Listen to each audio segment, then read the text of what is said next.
Hey guys, so this video will be talking about account receivables. When purchasing a product or service from a company, the customer will owe the company a select amount to exchange for the product or service. This owed amount is the account receivable for the company. As account receivables are the amount owed to the company, sometimes the company's ability to collect these receivables falls short. Losses that occur from not being able to collect the account receivables are generally recorded as a bad debt expense. For any business, these bad debts expenses are accounted for as they are quite common. There are two methods to account for these losses. The first method is the direct write-off method, and the second method is the allowance method. The direct write-off method simply writes off the uncollectible expenses in the company's accounting records.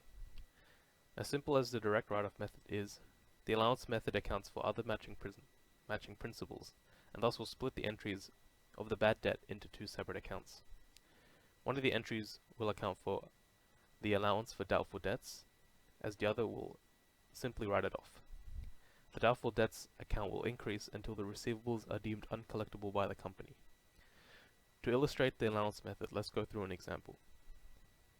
Let's say that company X makes credit sales of $500 selling goods. The initial entry of the transaction would look like this, with the account receivables and the sales $500 each.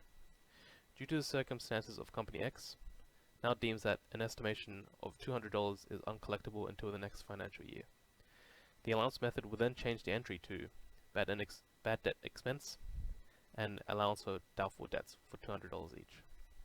Once deemed uncollectible, the debt is then written off and will look like this.